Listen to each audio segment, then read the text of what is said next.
All right, welcome everyone. We're continuing in Ethics for a Brave New World. We stopped in the middle of the first commandment, thou shalt have no other gods before me. And we've been talking about the implications of, okay, what happens if you take God out of the equation in a society? And we talked about the Lemon v. Kurtzman Supreme Court case from 1971 that basically said that the state must maintain a stance or a posture of neutrality when it comes to religion in areas like schools, where the government can't advance religion, but it can't prohibit it either. So it's got to maintain this neutral zone.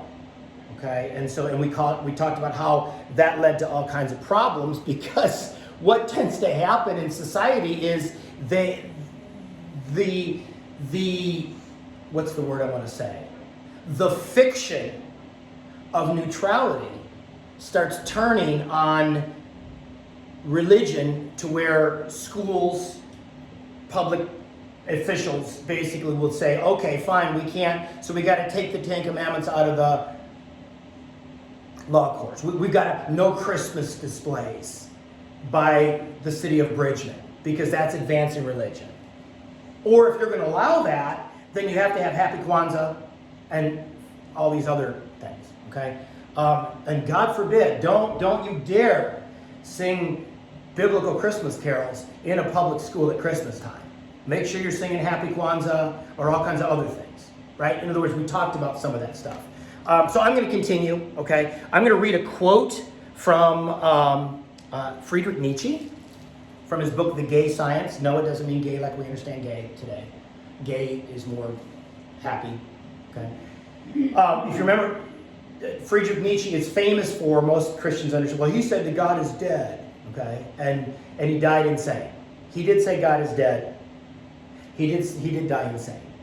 However, most Christians don't understand that the reason he said God is dead is he said the Western world, okay, think Europe, think America, lives as if God is dead.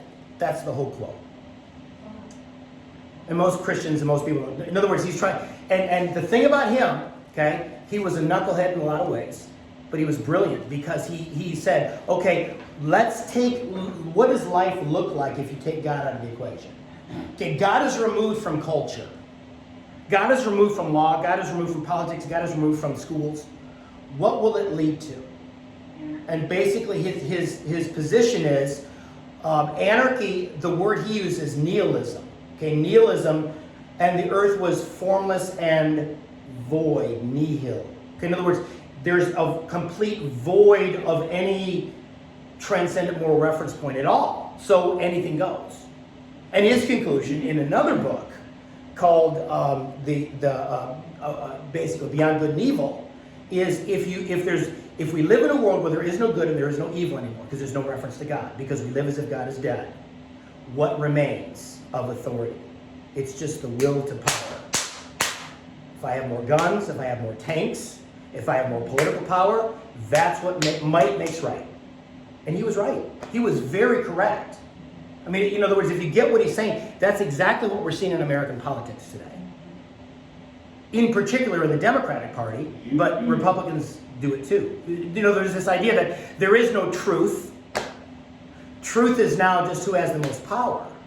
And if I can get power through manipulated elections, and if I can get power by vilifying a former president through January 6 hearings, if I can get power, in other words, everything goes. Whatever, as long as I can get power, because if I get power, that's how I determine right and wrong. That's what Friedrich Nietzsche said. And again, you need to study this guy, because if you understand what he was talking about, it's very profound. He actually showed us in the 1890s, when he wrote this stuff, what life would look like in America in 2022. He actually influenced very strongly a guy whose initials were AH, and rose to power in Germany in the 1930s. Because he said what would happen, it would be a rise of a Superman. A rise of a group of people that have so much power that that's how they would get things done, through power. They think you're stormtroopers, think you're Nazi thugs. That same idea, okay? So anyway, this I always mess it up too,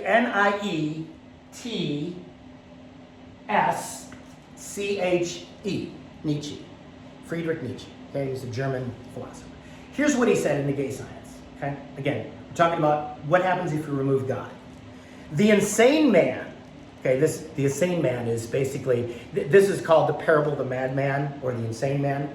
The insane man is, let's get God out of here, is what he's saying. Okay, so the insane man jumped into their midst and transfixed them with his glances. Where is God gone? He called out. I mean to tell you, we have killed him, you and I. We are all his murderers. But how have we done it? How were we able to drink up the sea? Who gave us the sponge to wipe away the whole horizon? What did we do when we loosened the earth from its sun? In other words, you get the metaphor. Literally, the earth, the people of the Western world have disconnected from the sun, disconnected from God. And so he says, whither does it now move? Whither do we move? Away from all suns? Do we not dash on unceasingly backwards, sideways, forwards, in all directions? Think of morality right now in America. Think of all the relativism. That's what he's trying to say. Okay? Is there still an above and a below? Do we not stray as through infinite nothingness, nihilism, void, this void of any kind of morality? Does not empty space breathe upon us? Has it not become colder? Does not night come on continually darker and darker? Right? Think of Isaiah 60. Arise, shine, for your light has come. What? Because gross darkness has filled the earth. Right? That's a lot of what we're seeing. Okay, does that make sense? Pretty profound from a guy who was not a Christian.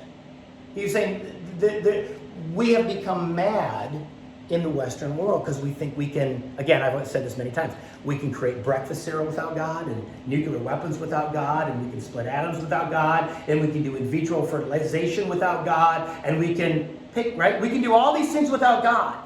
And he said, but what's happening is the earth is disconnecting from the sun. Don't be surprised if things get colder and things get darker. What did Jesus say? Mm-hmm. Right? If basically in the end times he talks about where iniquity abounds, love grows colder. Right? It's interesting. Again, this is why it's interesting. Here's another quote from another guy. Okay, Alexander Solzhenitsyn. Who was Alexander Solzhenitsyn? Alexander Solzhenitsyn, pretty famous Christian. Hopefully you've heard of him. If not, you need to. Soviet Christian, was in the gulags for his faith. Spent, a couple of decades. I've got the book called the Gulag Archipelago. Pretty brutal stuff. And he was one of the first that basically revealed to the Western world what the Soviets were doing. Okay, Christian. When he got out, he spoke this, I think, just shortly before he died. This is what he said. He said, over half a century ago, when I was still a child, I recall hearing a number of older people offer the following explanation for the great disasters that had befallen Russia. And he's talking about Russia under the Soviet Union, where they killed about 60 million people. Men have forgotten God. That's why all this has happened. Since then, I have spent well nigh 50 years working on the history of our revolution. In the process, I have read hundreds of books, collected hundreds of personal testimonies, and have already contributed 8 volumes of my own toward the effort of clearing away the rubble left by that upheaval. But if I were asked today to formulate as concisely as possible the main cause of the ruinous revolution that swallowed up some 60 million of our people, I could not put it more accurately than to repeat, men have forgotten God. That's why all this happened. What is more, the events of the Russian Revolution can only be understood now at the end of the century against the background of what has since occurred in the rest of the world. What emerges here is a process of universal significance.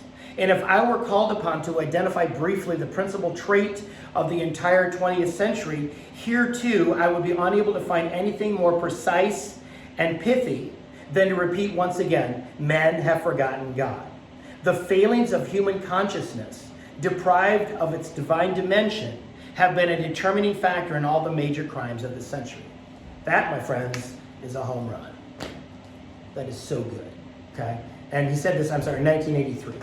He was given the Templeton Prize, which is a pretty famous prize for Christians and writing. But that's what he's saying. In other words, we were talking last week about the first commandment, why it's so important. Okay? For us, it's like, well, yeah, of course you worship God supremely. And what we're living through in our lives right now is what a society and a culture is starting to look like when the consequences of forgetting God. Right? I mean, you've heard me say this. Pride Month. Right? All of that. It's just really bad stuff. Okay? Well, that's like a religion in itself. Yeah, it is. It's another God. It is. Well, what does Romans say that homosexuality is? It says it is at least two things. What does it say? You Bible scholars, Romans 1. If you look at Romans 1, verses 18 to 28, Paul says, since they decided not to basically worship God, they began to worship idols that created things. That's what they did. Right?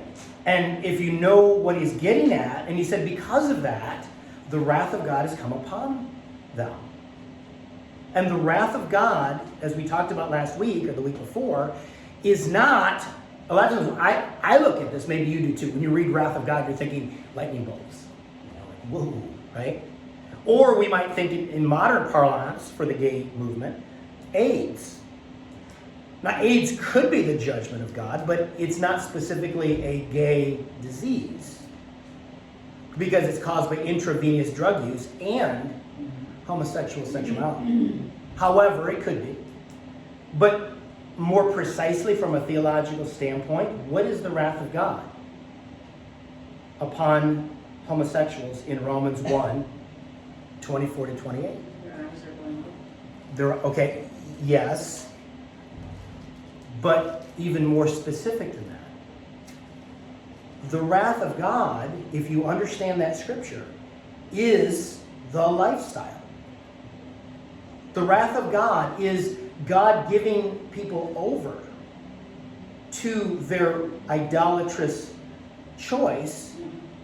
And so the consequence is a depraved mind that you think that homosexuality and lesbianism and transgenderism and all that kind of stuff. So really, if you understand theologically from Romans 1, 18 to 32, Pride Month is in reality Wrath of God Month. Because the Greek, if you understand this giving over, okay, it's not just God going, okay, fine, you kept nagging me, go ahead, you can go to the party. In the Greek, giving over, it carries with it the idea of God placing the homosexual or the lesbian in a boat and pushing it and sending them farther along faster toward their destination. That's the wrath of God. So if you really understand it, Pride Month is actually Wrath of God Month. I know what I just said is controversial, and maybe this video will be removed. I don't know. But that's the truth. I'm giving you the truth.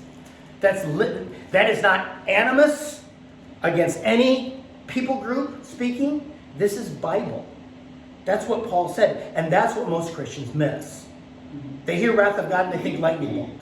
And it's more insidious than that, because it's actually a giving over to the lifestyle and a push more toward that depraved mind. That is the wrath of God. Because if you understand what he's trying to say, God's like, okay, you want to worship animals and beasts and reptiles? Then I will give you over to that lifestyle, and you will become a beast and a reptile and a beastly person in your sexual expressions. I don't know if you know this. Maybe you do, maybe you don't. One of the phenomena of this past year in schools is kids barking like dogs and pretending to be cats and defecating on the floors and halls of schools because they identify as a cat or a dog and they do what they do, and teachers are being told you can't interfere with that. Again, think the context of what Paul was saying in Romans 1. What did he say? He said, you stop worshiping the living God, you suppress the truth in unrighteousness, you began to go after idols that look like beasts, and you actually become a beast Because God gives you over. I mean, we are literally seeing that expression. Again, take a deep dive and study Romans 1, 18 to 32. There's so much there that helps give some context to Pride Month and this whole sexual revolution. It should give us a heart of compassion for them. It should give us a heart of compassion for them, because it's what Jesus said, forgive them, Father, for they don't even know what they're doing. They're championing wrath. They're literally championing becoming a beast, becoming less than human. Just go look at the individual that is the assistant secretary of Health and Human Services in the Biden administration. Just look at that guy that identifies as a woman. And how can you not look at that person and go, that is the best example of what dehumanization looks like. That is dehumanizing. Okay? Again, trying to give you a theological background. This is tough stuff, but it's Bible. It's truth. It's truth. If you forget God, this is what you get. Why did you choose the rainbow as a symbol? Because the rainbow says... There's a whole story behind the it. whole taking wrath on the earth through the flood was because of homosexual and sexual sins. Not necessarily. So, where do you get that in Genesis 6? Genesis 6 talks about the wickedness. right, but isn't that part of the wickedness? Well, it is, but if you want to be specific in Genesis, in that section of Genesis, it doesn't say that. This is way before Sodom and Gomorrah. Sodom and Gomorrah is Genesis 19. In Genesis 6, it talks about God looked on the earth and saw wickedness. We do know that the sons of men came after the daughters of humans. And then there's a whole controversy. Were those angels? Were those just men of renown? All it says is there's wickedness, so God judged it. So I don't know if you can pull from that. Well, what's the rainbow? What's the rainbow a symbol of? Not pride, it's grace, right? Right. If you see that rainbow, what does it say? I will no longer do what? Yeah, So it's that grace. would be a way to reach somebody, to get them to wake It could be, yeah, if their eyes like to see. open the door a little bit. Yeah. Well, what is the rainbow? Yeah, again, let me reiterate. Romans 1, 18 to 32, that talks about this giving over and this depraved mind, is set in the context of Romans 1, 16. For I am not ashamed of the gospel of Christ, because it's the power of God unto salvation. Let's never lose sight of that. As bad as things get, Paul is trying to say the gospel can pierce that stuff. The gospel can break that stuff. The gospel can save those people. As bad as it gets. And it was really bad back then. And it's getting really bad now. Yeah. But again, why has all this happened? Because men have forgotten God. Because at its root, homosexuality is idolatry. It's also a rejection of God's creation, right? It's a rejection of God's gift. God gifted you as a male, or God gifted you as a female. The earth suit that you have, the gender, that's a gift from God. What is homosexuality renaissance? You're snubbing your nose at the Creator and saying, I don't like what you gave me. I don't like this gift. Have you ever given someone a gift and they rejected it? Doesn't feel nice. Doesn't feel good. I don't like this. Your kids ever done that? You got them something really cool for Christmas and they didn't like it? Okay. How much worse is it? That's what they're doing to God. They're saying, I'm rejecting this gift of creation you gave me. Yeah, I know. But again, it's because they've forgotten God. Okay? So again, why is it important to, and we talked about this too, about this idea that, do not worship an image. In fact, let's just do this. Forgive me, I don't have my Bible. Anyone want to read Exodus chapter 20? I believe it's verses 2 and 3. Just go ahead and read it if you got it. First one there wins. Exodus 20, verses 2 and 3. Ann's on the caper. Thank goodness for electronic Bibles on our phones. Right? Exodus 21. 20, I think it's verses 2 and 3. 2 and 3. I am the Lord your God, who brought you out of Egypt, out of the land of slavery. You shall have no other gods before me. Okay, stop. Just right there. Gods before me. Okay, we talked about this last week. What does that mean in the Hebrew? It means literally, we're always before the face of God. Wherever we are, whatever, we're always before God's face. And so he's trying to say, what I'm trying to tell you is, don't have any other God before me in anything you are and do, because you're always before my face. Okay? Let's just remember that.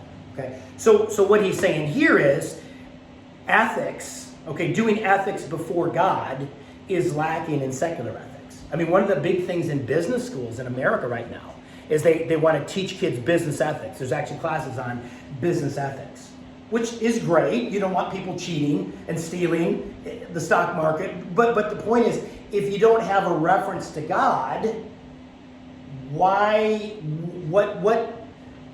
grounding do you have ethically that is strong enough and substantive enough to cause some kid in a business school, once they get that job and they have the opportunity to cheat the stock market, what's going to keep them from doing it? Right? In other words, that's what he's trying to say, is that the ethics that we have in the secular world is not big enough and strong enough to cause people to live clean.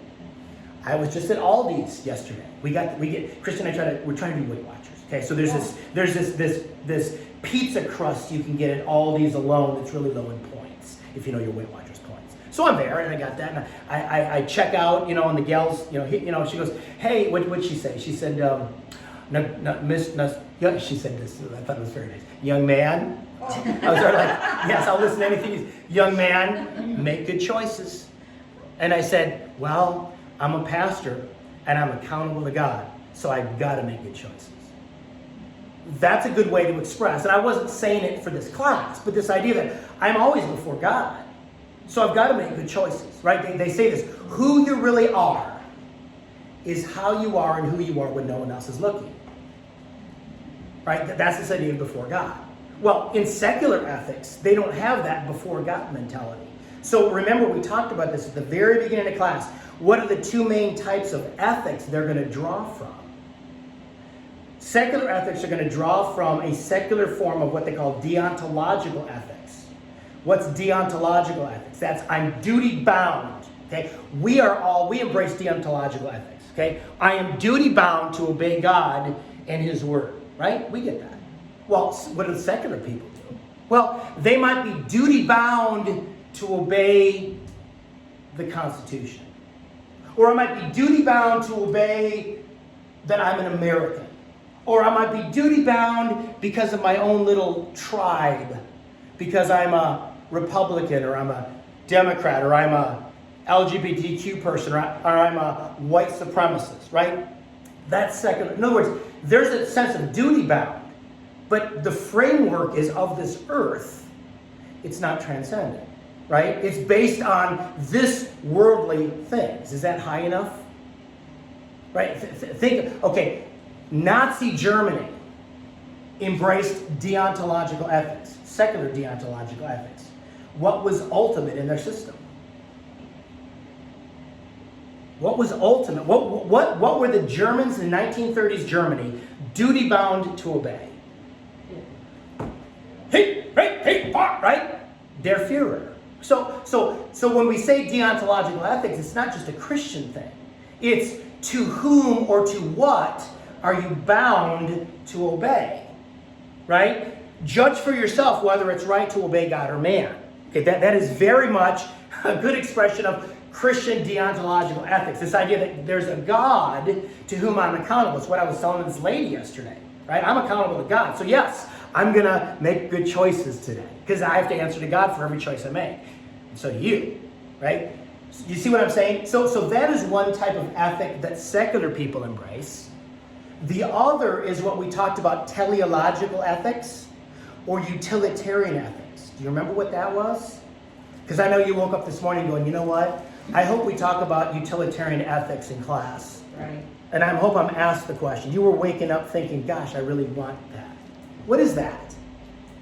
Okay, utilitarian ethics is very much the ethic that goes on in America, in particular in politics and public policy. Utilitarian ethics is the greatest good for the greatest amount of people. So there's nothing higher than, let's just go in this direction because it seems to be the greatest good for the greatest amount of people. So take gay marriage in America. Okay? Again, it was by a Supreme Court decision, not from democracy. But nevertheless, that thinking, hey, let's begin to prop up certain groups of people that are oppressed because that seems to be the greatest good for the greatest amount of people. That's going on, right? Does that make sense? That's what we see in secular ethics. In other words, there is no fear of God before their eyes. There's no fear of God. It might be fear of the Führer. It might be fear of going against your tribe, but it's not fear of God. In other words, is that high enough to cause you to live right and clean no matter what? The other problem with the deontological ethics of, let's just say, 1930s Germany, not only was it obeying their Führer, but what also was a part of their duty-bound ethics. To advance the cause of the Aryan race, if you're a non-Aryan, you're out. So your life becomes expendable. You see where that goes? Whereas in the biblical conception of deontological ethics, we understand that every person is made in the image of God. So everyone is in, so to speak. So the proponent of the LGBTQ cause, as much as we can get frustrated at how perverse they are, how prideful they are, how militant they are also made in the image of God. And so they are worthy of dignity. They're worthy of rights. They're worthy of love from God, right? Does that make sense? You see what I'm saying? So it actually, if you understand Christian deontological ethics before God, before his face, it allows you to love people and care for people and dignify people far better and broader than anything else that the secular world has. Because if you're just a proponent of Marxism or you're a proponent of the LGBTQ movement, well, Christians are the bad guys, so we're not going to give them any respect. And that's not how we treat. You see what I'm saying? So that's what he's trying to say there. Okay? There's no moral absolutes within these systems. The motives they teach for behaving ethically are necessarily limited to seeking the best results. That's consequentialist ethics. Consequentialist ethics, teleological ethics, utilitarian ethics basically are about the same thing. In the sense that, in other words, what are the consequences of these choices? Right?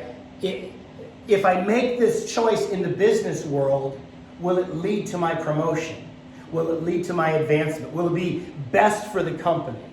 Well, right now in America, in corporate America, what seems best for State Farm and Pizza Hut and all these other companies is the LGBTQ cause. So if you're basing your ethic on that, then that would mean as a Christian, if you're duty-bound to obey his word, you're going to go with something far lesser, and that is the ethic of the company you work in. See how that can be problematic? And we get something called, where we all, trying to think what's groupthink, right? We get this groupthink. We all got to, and you're like, wait a minute. Okay, I understand the company says this, and I understand I need to obey, and I understand I need to be a good team player, but I live for a higher standard than just what the flavor of the month is for that corporation trying to, because what did they advance before Pride Month? Ukraine. They suddenly put the Ukraine flag away and they put the rainbow up. It's very fickle. Okay, that's what he's trying to say. Does that make sense? Or you put Johnny Depp on every channel. Or something like that. And to get you off the real point. Sure. Okay. And so he also talks about, God in Exodus 2, right, you shall have no other gods before me. Jesus had the same ethic. Okay. Look at Matthew 10, 37 to 39. Anyone who loves his father or mother more than me is not worthy of me. Anyone who loves his son or daughter more than me is not worthy of me. Anyone who does not take up his cross and follow me is not worthy of me. It's pretty heavy stuff. That's pretty exclusive, right? That's pretty exclusive stuff. Okay, in other words, what Jesus is taking is Exodus 2 and expanding on it, making it pretty practical. I remember reading the scripture and asking my dad this when I first got saved. I said, so does that mean, Dad, that you have to love Jesus more than me? And he said, yeah, that's what that means. So does that mean if it's my high school graduation and God calls you somewhere else to do ministry, you're going to not go to my graduation? And my dad said, if God told me to do that, I would do that. And I was like, as a new Christian, I was like, that's tough stuff. I mean, that's something we forget about. It's pretty, not, he didn't. My dad was at my high school graduation, and we all lived happily ever after. But isn't that what he's saying? And that's and Jesus said, man, don't think I came to bring peace on the earth. I came to bring a sword. How many of us as Christians trying to serve God faithfully, we've had unwanted division in our family because we chose to serve Jesus and they didn't understand. And they persecute, right? That's pretty, in other words, we think of, the God of the Old Testament is the tough guy. But Jesus is the loving shepherd. He's the cuddly, fuzzy, wuzzy guy. That's pretty intense stuff, right? Jesus called us to the exact same level of soul commitment to him over everything else, right? And that's something that, again, I'll say it, I'll get off this, but, are we more loyal to America or to the Lord? Are we more loyal to America and American culture that we want to save? Or are we more loyal to Jesus and his realm and his rule on the earth? Right? We got to deal with that. Because every Christian since Jesus has had to deal with that in their own culture. Do we become so comfortable and wanting to save the culture that we don't realize, what if God is calling us to do something different, or God's trying to bring about something different in the midst of this? Are we okay with that? Right? City of God, city of man. Which one are you more loyal to? Hopefully it's the city of God. Okay. So anyway, that's, so application to life today. Okay. Some of this is really basic, but let's just go through. Polytheistic religions is idolatry. Right? Any polytheistic religion, Hinduism, Buddhism, Zoroastrianism, pick your, right? Acts 17:16. Paul was waiting for them in Athens. He was greatly distressed to see the city was full of idols. Right? Why was he distressed? Because it's a violation of the first commandment.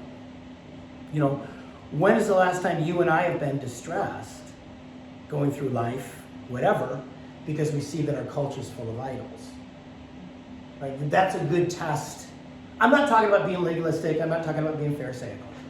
But I am saying living under the fear of the Lord, where it almost takes our breath away, and we actually start weeping for these people because they're involved in stuff that's destroying them, right? It's what I've said before, I'll say it again. Learning to look at the proponents of the wickedness in American culture today, not as enemies to be destroyed or eliminated, but captives to be liberated. Captives to be, they're captive. Weren't you a captive before? Yeah. Right? Was I pleasant to be around? Probably not. Okay. Oh, yeah. No, I needed Jesus as much as everyone. Everyone needs him. Okay, all false religions. Okay, some of this is pretty simple. Okay, 1 Corinthians 10:20. No, but the sacrifices of pagans are offered to demons, not to God, and I do not want you to be participant with demons. Right? The party spirit, the bar scene, all that stuff. If you're not careful, you can get into all those kind of things. Okay, you just got to be real careful, because it begins to lead us astray. Right? Atheism, obviously, is other gods. Right? In other words, atheism, the claim that there is no God, from a biblical perspective, is patently false, because the Bible is very clear. If you look at Exodus 20, verses 2 through 4, I think that encompasses the first commandment, the second. In other words, if you don't worship God, you're going to go after an idol. Romans 1, 18 to 32. You either worship God or you worship an idol. Right? You worship what's another name for an idol? A surrogate God. Right? Some others. And so the atheist doesn't understand. You're still worshiping a God. It might be you. Most likely for them it's human reason. But you're still worshiping another God. And this is why 2 Corinthians 10:5 says, we demolish arguments, every pretension that sets itself up against the knowledge of God. We take captive every thought to make it obedient to Christ. The atheist is one of those that we have to demolish the argument. It's like, no, you're still worshiping. You're still beholden to a God. It's yourself. And hey, I know you might have issues with the God of Christianity, but you're really going to rest your entire destiny and future on something as weak as you? I mean, your limited understanding, I don't care how smart you think you are and how money is pretty, anyway, but. But if you're a narcissist, you don't know that. Right, of course, yeah, if you're a narcissist, it's all about you. But again, all of this should prompt us to evangelism, okay? Things we don't call gods, but we value, love, and serve more than God himself. Money, right? Some of this stuff's pretty basic. No one can serve two masters, either God or money. Material things that we covet. Paul can say that covetousness, I want what they have. I want their house. I want their life. I want their spouse. I want their money. I want their whatever, okay? He calls it idolatry because it means that we seek joy, contentment, and security in things that we long to have rather than seeking those things in and from God, who's promised to care for our needs. It's idolatry because we're rejecting what God has currently given us. It's what I've told Christy this almost every year of our marriage. You want to give yourself a raise even if you don't have one? Be content with what you have. You just gave yourself a raise. You just got a raise. Yep. You just did. Right? If you're content with what you have, you're not, I don't care. I don't care. And I don't know, the older I get, I just, a lot of the youthful things that I thought would be so cool if I had, it just, I'm good, I'm content, I'm fine, it's just. Would you turn down a sharpening product? No, but you're not coveting it. Yeah. Usually the really great and cool gifts that God has given me, one of which is my wife, happened when I didn't want one. Wasn't actively seeking. Quick story, move on. One of the things I always wanted when I was a kid is a remote control airplane. Always wanted one. I just thought that was the coolest thing. Wow. Right? 2 Christmases ago, my stepbrother, Christmas time, we exchanged gifts, hung out. Gets done, hey, I want to give this to you in Austin. He gave me a really nice drone. I mean, really nice. Okay, the thing's like this big. It'll literally knock your fingers off. That's how fast. I didn't ask for it, but it's like, so I'll use it and it's fun. I'm trying to figure out how to use the thing to film because there's just so many things I'd love to do for the online sermons and stuff, some cool shots we can do. I still haven't figured out, and yes, I crashed it once and had to get it fixed. But anyway, that was another example of something that God gave me. I wasn't thinking, but it was a wonderful, nice thing. I mean, seek ye first the kingdom of God. Right. Always seek with attitude. Yeah. So And we don't part have to look at the attitude, we have to just seek the Lord. And one of the byproducts of seeking the Lord, the ultimate is seeking the Lord, but one of the byproducts of seeking the Lord first is contentment. So that whether you have or don't have, you're still cool. You're not seeking contentment for its own sake, you're seeking the Lord. But when you seek him first, most of us, help me out, choir, isn't that true? I mean, isn't it, that when you've done that, the byproduct is a sense of contentment on your life that you're just like, I'm good, I'm at peace, Paul says this, Colossians 3:5, therefore put to death your members which are on the earth, fornication, uncleanness, passion, evil desire, and covetousness, which is idolatry. Isn't that interesting? That coveting what someone else has is actually a form of idol worship. So that's wokeism. Why? Why is wokeism idolatry? Because you want what the other person has. Yeah. I mean, long before all this wokeism and stuff, this was early in when President Obama became president, and you started seeing this stuff. And the first thing that came to me is, I'm like, this is envy and covetousness. This redistribution of wealth and this redistribution of, I'm thinking, because you're upset because somebody else has something, I'm like, it's real simple, people. It's actually a violation of one of the 10 commandments. I think it's the 10th, isn't it? Doesn't the 10th deal with covetousness? I think it does. And, I'm thinking, this is not hard. I mean, for this to be something that is something that should be I'm like, you really want to codify into law covetousness? That can't go well. That will not end well. Okay. Food and physical pleasure. I mean, okay, let's just say that we're going to go through these and this is obvious. Anything, absolutely any good thing in God's creation can become an idol. Okay, right? We understand that, right? you know, a lot of times India gets picked on because they have, over 300 million gods. I think America has more. Because we have shifted in the Western world from idols on a shelf to idols of the self. You know, again, what John Calvin said, the human heart is a perpetual idol factory. It just keeps making idols, just pumping them out, whatever it is. Food, physical pleasure. I like what Philippians 3:18, 19. For many walk, of whom I have told you often, and now I even tell you weeping. Again, you catch Paul, he's actually in tears about this. That they are the enemies of the cross of Christ, whose end is destruction, whose God is their belly, whose glory is in their shame. There are some people that, hey, when I'm stressed, I'm eating. And there's other people, and we're going, oh my gosh, when I'm stressed, I don't eat. And a lot of like, I wish I was more like that. That'd be cool. Anyway. Okay, approval of other people. That could be an idol, right? Fear of man can be a snare. Galatians 1:10. For do I now persuade men or God? Or do I seek to please men? If I still please men, I would not be a bondservant of Christ. Man-pleasing. Okay, any Christian teenager in junior high or high school, right? The whole peer pressure thing, right? Trying to do whatever to try to make, because I want to fit in, I want people to like me, right? Is that not a form of idolatry? Sure it is.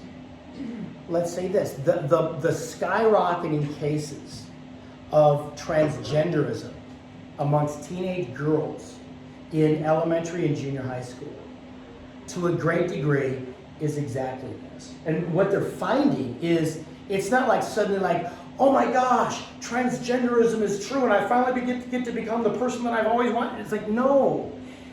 A lot of these kids that become the transgender, okay, are the marginalized kids. The kids that are not in the cool kids club.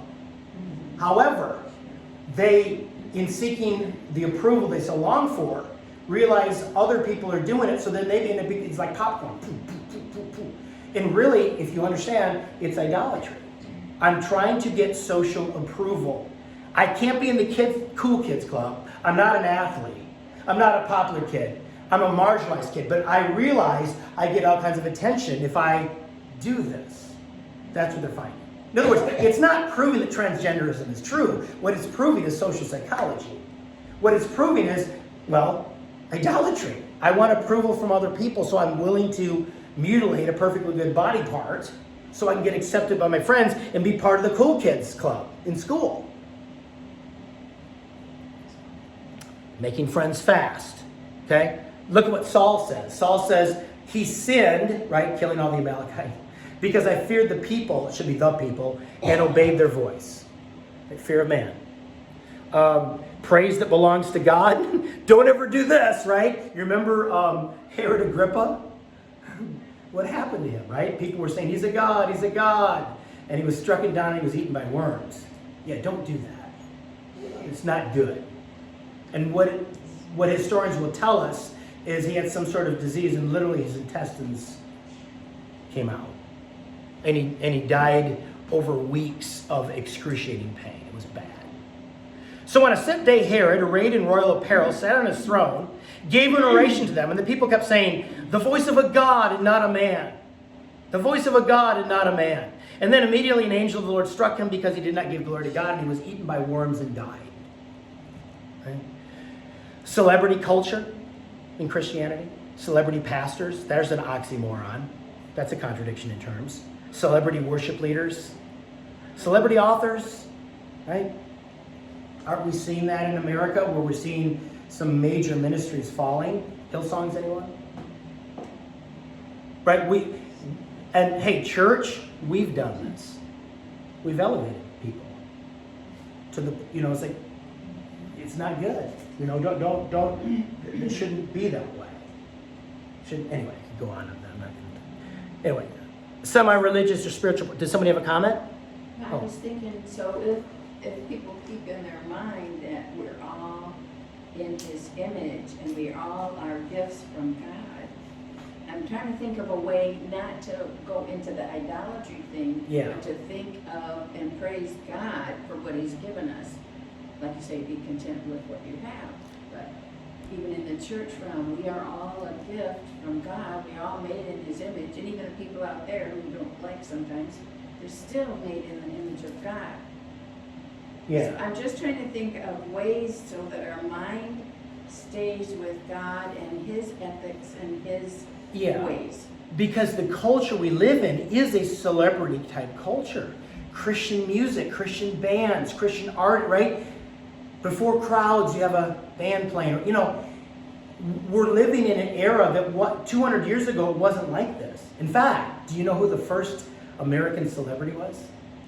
True celebrity. People were in awe. George Whitefield. Believe it or not, the celebrity culture in America began within Christianity. George Whitefield. Tens of thousands of people listening to him preach. That's where this whole celebrity... I mean, it was said that it was the rare American that did not hear him preach in the 1730s. Because he went up and down, and so he was the first true celebrity. Now, there's nothing wrong with that. God used the guy, okay? But the point is, we're living in a day and an age, as Christians even, that we can fall prey to that whole thing. Give me your autograph, right? After a concert or something like that. It's just being careful about that we're, you know, but it can become idolatry, that no man or woman was ever meant to be on such a high pedestal that we put people on, that we can almost, we can begin to start deifying them. You know? Even Paul. Huh? Even Paul. Right. Because what happened I think it was in Acts 13, and they started like, whoa, this is Zeus and this is Apollo, and they started getting ready to burn him. So he's like, no, guys, we are not, and they ended up getting stoned to death because of that. But this idea that suddenly now the power, you know, healing ministries, power encounter ministries, you know, you can see where, you know, people, it attracts a crowd. And rightfully so. I want to get healed. I'm sick and tired of. I get that. But we got to be real careful that they're servants of Christ, like every single one of us are, and we're all part of the body. We're all indispensable, and that's the thing we got to be careful with. So yes, your point is, you know, really, hey, they're made in the image of God, so are we. They also have feet of clay, just like we do, right? Is being humble enough. I'm thinking of a classic line. Winston Churchill had a guy in his cabinet that was the most arrogant guy he ever saw. And he drove him crazy. So they were in a cabinet meeting, this arrogant guy excused himself, walked out the door, and Winston Churchill, as he left, he said, "There but for the grace of God goes God." Think that's just Churchill. There but for the grace of God goes God. Yeah. Okay. Semi-religious practices, the good luck charm, the four-leaf clover. I mean, most of us understand as Spirit-filled Christians, we tend to be very sensitive to occult type practices, you know, good luck stuff, horoscope stuff, all, you know, trying to seek wisdom and guidance and direction other than the Lord and His Word and the Holy Spirit. I mean, all that is idolatry, is it not? You know, there's all kinds of things. Power. Here's a big one. I mean, politics in America right now is very seductive. I want power, right? And power becomes an idol. It really, really does. Again, I'm going back to the book.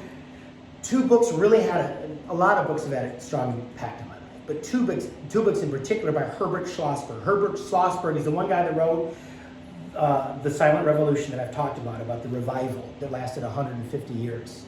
In England, right, from the 1730s. But he also wrote a book before that called Idols for Destruction. And he wrote Idols for Destruction reflecting on the 1970s and why America was a mess in so many areas. And his conclusion was what the Lord showed him is it's because of all the idols.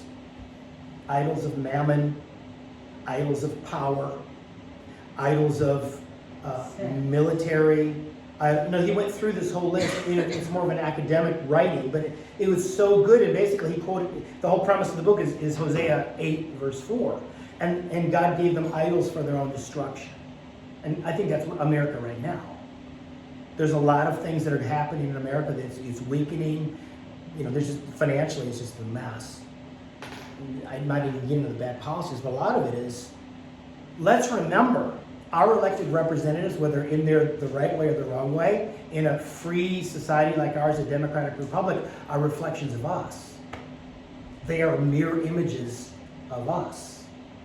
And so if there's idolatry in the heart, in the individual, when they get elected, there's going to be idolatry, and there's a lot of that in America. I believe America is struggling right now because there's idols for destruction. If you fail to put God first in this area, in this area, in that area, and anyway. Thoughts, questions? Biggest idol of all, I think, is the self. 2 Timothy 3, verse 2. Well, I'll read verse 1. Mark this, there'll be terrible times in the last days. People will be lovers of themselves. I mean, isn't that what Pride Month is? It's look at me, look at me, look at me. Right? It's expressive individualism. If you take the Colson Fellows program and read A Strange New World by Carl Trueman, and it's all about this, okay, why is the sexual revolution so strong?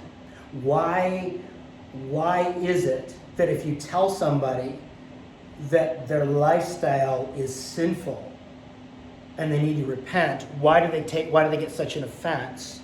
Because they don't see the behavior as the problem. What they see is this lifestyle is who I am, it's my identity. In other words, the premise of that book is, and what he's saying here is, people have become lovers of themselves. That's why they're able to get this thing codified into law in so many areas, because to go against them is to not go against a lifestyle, is to go against them as a person and their identity. Their sexuality and their identity are the exact same things. So how dare you? Isn't that being undignified to go against that? That's the insidious nature of what we're doing. So anyway, some of this stuff is, they go through all kinds of things that can be idols. Our talents, our abilities, our friends, our retirement savings, a political party, exercising, eating healthy, modern medicine, plans for vacation, events, sports, our happiness, all this stuff, right? Thoughts, questions? Pretty basic, but I mean, isn't it true? Okay, I'll just speak. Whenever I put myself and one of these things before God, it's come back to bite me. It's created a relational rift with Christy and I, my wife. It's created an issue with my kids. It's created an issue with other people, whatever, right? Whenever you begin to do that, don't be surprised if you see consequences. Don't be surprised if you see a rift in the vertical leads to some sort of rift in the horizontal, right? The horizontal relationships. And that's what the whole Ten Commandments is about. We violate the last 6, because we get the first 2 or 3, in other words, if you stop putting God first, then don't be surprised if there's adultery. Don't be surprised if there's covetousness. Don't be surprised if there's lying. Don't be surprised if there's stealing. Because remember, I think we talked about this last week, the most fundamental injustice in the world, or America, is not racism. It's not giving God his due. And if you don't give God his due, guess what? You won't give other people their due. And you'll treat them poorly in some way, shape, or form. Thoughts, questions? Phyllis? Wheels turning? Well, just nothing else works right if you don't put God first. Yeah. It just messes everything up. Yeah, and it's easy to preach this. It's easy but I mean, in our own lives, isn't it hard sometimes? Because we tend to wrestle with what Jesus, not my will, but thy will be done. A lot of times we want our will to be done about something. Maybe, I don't know, that's me. Anyway, any other thoughts? I just have a question which is completely off topic. Sometimes those are the best ones, Phyllis. Sometimes those are the best. Well, did any of you guys experience last week when the credit cards weren't working in the stores? No, did not experience that. Okay. At Myra, you're talking? Well, Elizabeth too, like Dairy Queen, she said, Mom, it was horrible. She said, what are they doing with our credit cards? What day? I don't know. I'd have to go back and ask her, but it was one day last week, and she said, Mom, do you know what's going on? And I said, I don't know what you're talking about. But she said, it was taking 3 to 5 minutes for every card they having to run, yeah. you know, redo and not doing it. And she said that Meyer had posted on the doors, we are accepting cash only, no cards today. Wow. So, Meyer had that problem two times last week.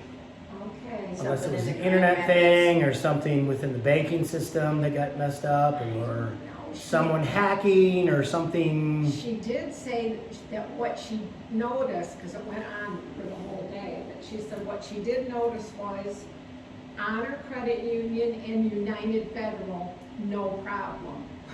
Their cards went right through. Yeah, But every other card, she said, it just was a nightmare all day. don't know. Yeah, interesting. Just wondered. Yeah. So what, you said something about Grand Rapids? Grand Rapids is the headquarters of Meyer, and they were announcing that they were having problems with the credit cards, and so they had to post, you know, won't pay cash. Yeah. Huh. Okay. Yeah. I mean, like right at the same time, I got a card in the mail from United saying you're going to be receiving a new credit card. It's going to have, you know, like a, I don't know, stronger chip or whatever. Yeah. But you're like, okay. Yeah. Okay. I just thought Interesting. maybe you had some insight. No, I don't. No, I didn't. Well, No. they'd be interested to watch and see Yeah. what comes from this. Yeah. Yeah. I mean, back in It's just in general, whatever. it's a good time to be close to the Lord right Oh, now. absolutely. It's a good time, prodigal, to get your life right. There's some funky stuff going on, and I don't claim to know everything. But it's like this is a good time to repent, people. Right. Just do it. Seriously. Check off. I mean, this is not the time to be casually, I don't care about God, or even a casual Christian. This is a good time to be serious. Because, I don't know, I mean, it's difficult out there, but I also can say I've probably never experienced so much peace and grace in my life right now. I'm cool. I mean, I'm cool. Yeah, it's not good, but I'm cool. I mean, in other words, if you stay close to the Lord, it will. God will give you grace and strength in His presence and everything you need. Not that we don't care. Of course we care. Of course it breaks our heart. Of course it does. But I'm like, you know, God's. If you stay close to Him, Thou will keep. You know, Isaiah 26:3. Thou will keep him in perfect peace, whose mind is stayed upon me because he trusts Him. That's what you got to do. He does. You got to trust, because the idols are being shaken in America. They are. Yes. And we're seeing how fragile and how frail they are to sustain us. You know, there's not a person, I'm sure, in America whose 401k is doing well right now. It's doing really bad, probably. Well, mine's not Is your hope bad. It has in gone that? down. Yeah. No. You know, this, you know, again, there's a lot of things that are shaking because the idols will shake. That which is not on that transcendent foundation, it will wobble and fall. It just Just will. like Dagon the God. Yeah, doggone Dagon is going down. I love that Yeah, story. the old fish god. Yeah. All right, well, let's get into this a little bit and then we'll stop. Carved images, okay? So I'll just read Exodus. It should be 20 verses 4 through 6, I typo. You shall not make for yourself a carved image or anything, or any likeness of anything that is in heaven above, or that is in the earth beneath, or that is in the water below the earth. You shall not bow down to them or serve them. For I, the Lord your God, am a jealous God, visiting the iniquity of the fathers on the children to the third and the fourth generation of those who hate me, but showing steadfast love to thousands of those who keep me and love my commandments. Okay, so at first glance, at least if you're me, you're thinking, carved images. Yeah, I don't really have a problem with that one, God. That's not really something I'm wrestling with. You know, I'm not tempted to, you know, first of all, my craftsmanship skills are music, yeah, I'm gifted that way. But craftsmanship, okay, my kids don't even want to be my partner when we're playing Pictionary. Yeah, I'm not good at that. So in other words, I'm reading this at first glance, and maybe you read it at first glance going, I'm not tempted to make carved images. But this has a lot of interesting implications, okay? Is all artwork prohibited? Because it does say, don't make any graven image. Does it not? Yeah. At first glance, that's what it says. Or is outward prohibited used for worship? Okay, which is it? Is it wrong to make images of God for artistic purposes, right? The classic picture of God reaching down to Adam as he's created him, right? What about pictures of Jesus or the Holy Spirit? For that matter, what about the Passion of the Christ or any movie depicting Jesus? Right? Don't make of yourself a carved image, any likeness of anything in heaven or above and the earth beneath. What about making a movie? What about a play? In other words, what about something that's depicting something on the earth, but it's a representation? But then God told them to make the curtains for Oh these gosh, you know angels. scripture now. Yeah. Right, we're gonna actually, he'll make that point. God told them to make the Ark of the Covenant, the actual cherubim. Yeah. That is a likeness of something you physically cannot see with your naked eye, right? And most of us are not seeing cherubim dancing around. But yeah, so we're going to get, and that's one of the points he makes, is, to understand the scripture, there were some specific things that God told him to make little pomegranates at the bottom of the robes and things like that. So anyway, it's just kind of interesting. So what's the meaning? Freemasonry started back then in the temple building. Or not Freemason, but Masons. Right? Well, you had to have a Started with stonemason to make good, it. Right? I mean, but Yeah. it wasn't a cult at that time. So what does it mean? It means prohibits making carved images of God the Father. The Hebrew word translated carved image refers to an object that is carved or chiseled out of wood, stone, metal, and then used as an object of worship. In other words, an idol. Mm-hmm. So while the first commandment prohibits worshiping gods other than the one true God, the first commandment, this commandment prohibits worshiping the one true God in a way that makes us think of him as having a physical form like something in his creation. John 4, is it 20? God is a spirit. And those that worship him in spirit and in truth. Okay. One of the things we'll see, because they're not examples of God. I mean, who did Abraham talk to in Genesis 18? Right? Remember those three guys start talking to him? And we know that it was either A, the Lord, or B, angels, or something like that. That wasn't the theophany of Christ. Well, yeah, I was just going to get it. It was a pre-incarnate Christ. So what we'll find is God, okay, I'm going to use a big word, God condescends to us.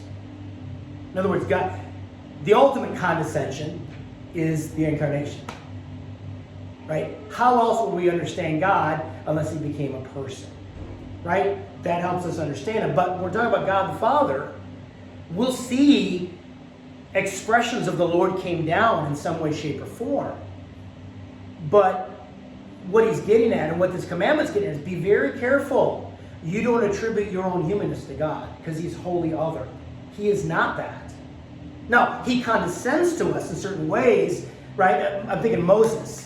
Show me your glory. Was it Elijah? Right? You can see my back, right? And then he came in the still small voice. In other words, a still small voice is something a human has, right? We got voices, but it's not. What he's talking about is be very careful we don't attribute human things and human attributes to God. To think of God's very being as having a physical form is to diminish him, to dishonor him, and ignore the immense difference between the creator and the creature. Israel provoking Aaron to make a physical object representing himself. Isn't that what he did? Yeah. Hey Israel, here's your gods. It just and what was Aaron's answer to Moses? Well, the people made me do it, and then this calf just popped out. I mean, it's like your little kid going, did you put your finger in the pie or whatever? It's just like, and the excuses they make, you're just like, it's laughable.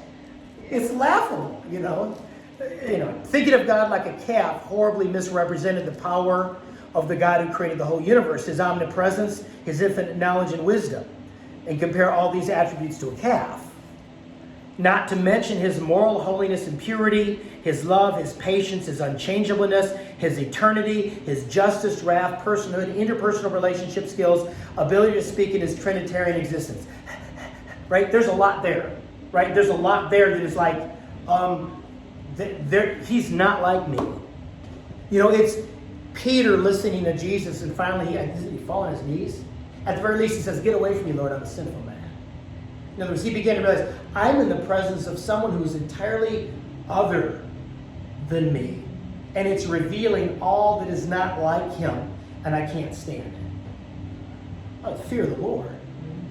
In other words, that should be a motivating thing. Okay? So it prohibits making carved images of false gods. Obviously, Solomon fell into it. Manasseh. There's a lot of examples. Okay? What's the reason for this commandment? We got a few more minutes. God's jealousy, right? Because he says in verse 5, "For I, the Lord, am a jealous God." Okay? Now, lest you think that sounds petty, don't think of jealousy in the same way we understand it. It's different, okay? God seeks to be known and honored for who he is, and he's displeased when anyone represents him falsely or dishonors him. God did make one creature in the entire universe to represent him, and that's us. In other words, he's trying to say, listen, don't make an image to represent me. The one that represents me is you. Genesis 1:27, God created man in his own image. In the image of God, he created him. Male and female, he created them. Since man is created in God's image, we as humans are to be the primary representatives of God.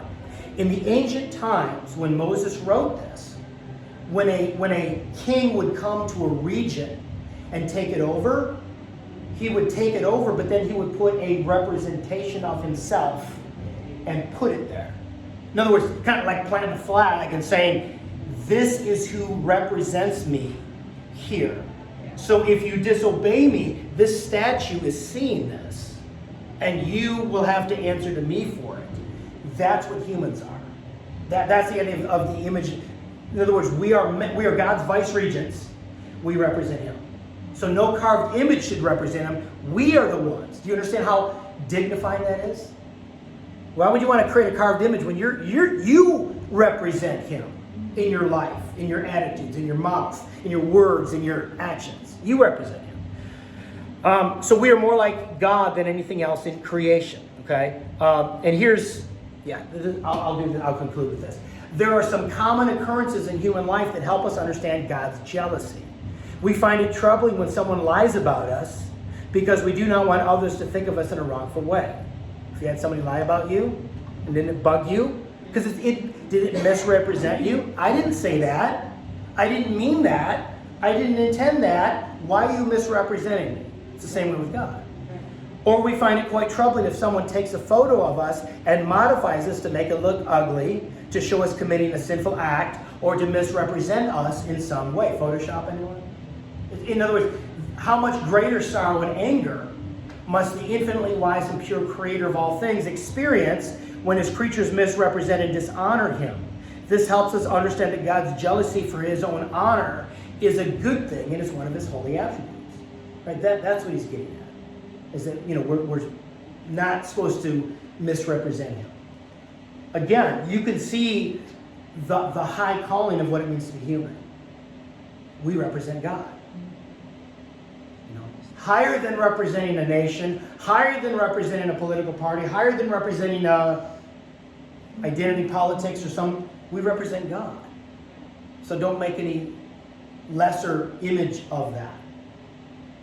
Okay. Any thoughts? We'll get into this more next. Yeah, because it's not about the walk of your life, and even in your representing how you walk your life, you're still representing God. Right. How we drive, how we treat people at the grocery store, or whatever, right? All those little things start making a difference, It's bigger than just a few words. Yeah. And, we'll get into that. Don't take the name of the Lord in vain. Yes, that means you don't cuss, you don't use the Lord, but it means more, your lifestyle is meant to represent him. Don't take that name and then live a totally different way. Because one of the greatest causes of atheism is Christians that take his name on their lips and deny him with their lives. That's a big reason why a lot of people are not into that whole thing.